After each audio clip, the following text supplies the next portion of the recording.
কি দোয়া? বাজারে গিয়ে দোয়া পড়লে 10 লাখ নেকি হয়। যেই বাজার সম্পর্কে নবী সাল্লাল্লাহু আলাইহি ওয়াসাল্লাম বলেছেন এটা সবচেয়ে নিকৃষ্ট জায়গা আল্লাহর কাছে। আর মসজিদ সবচেয়ে উৎকৃষ্ট জায়গা, তাই না? সবচেয়ে নিকৃষ্ট কেন? কারণ বাজারে গেলে মানুষ আল্লাহকে ভুলে যায়। খেয়াল করে দেখবেন, বাজারে গেলে মানুষ আল্লাহকে সাধারণত ভুলে যায়। দুনিয়াবি কাজে মানুষ বেশি ব্যস্ত হয়ে যায়।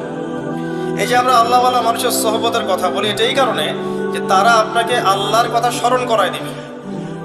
এই কারণে সোহবত ইম্পর্টেন্ট, গুরুত্বপূর্ণ। বাজারে গেলে দুনিয়াদার মানুষের সোহবতে আপনি দিন ভুলে যাবেন, আল্লাহকে ভুলে যাবেন।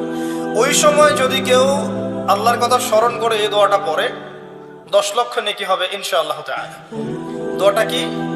আমার সাথে পড়েন, লা ইলাহা ইল্লাল্লাহ ওয়াহদাহু লা শারীকা লাহ লাহুল মুলক ওয়া লাহুল হামদ ইউহয়ী ওয়া ইউমীত ওয়া হুয়া হাইয়্যুন লা ইয়ামুত বিয়াদিহিল খায়রু কুল্লুহু ওয়া হুয়া আলা কুল্লি শাইইন কাদির।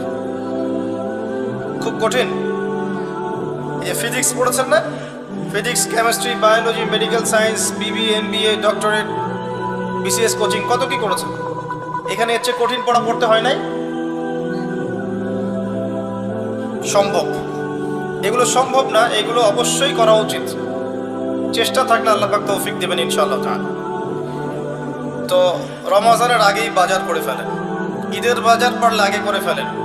স্পেশালি বাড়ির মা বোনদের দিকে খেয়াল রাখবেন, এই যে ঈদ আসলে যেন এত বেশি বাজারে না যায়। ঈদটা কাদের জন্য?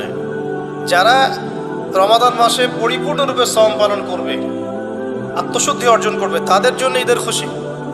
قد أفلح من تزكى وذكر اسم ربه فصلى। কাদের জন্য?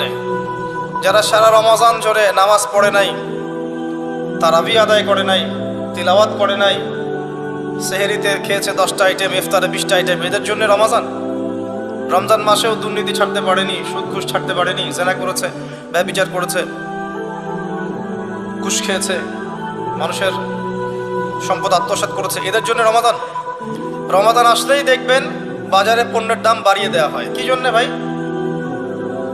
এই কাজটা কি গভর্নমেন্ট করে? ব্যবসায়ীরা করেন। কেন করেন? রমজান মাসে আপনার সুযোগ, আপনি মানুষকে কম দামে খাওয়ালে আল্লাহ আপনাকে অফুরন্ত নেকি দিবেন ইনশাআল্লাহ। বিভিন্ন মুসলিম কান্ট্রিতে গিয়ে দেখবেন রমজান মাসে বাজার নিয়ন্ত্রিত হয়, একদম প্রাইস কমে যায়, ইল্লা বাংলাদেশ।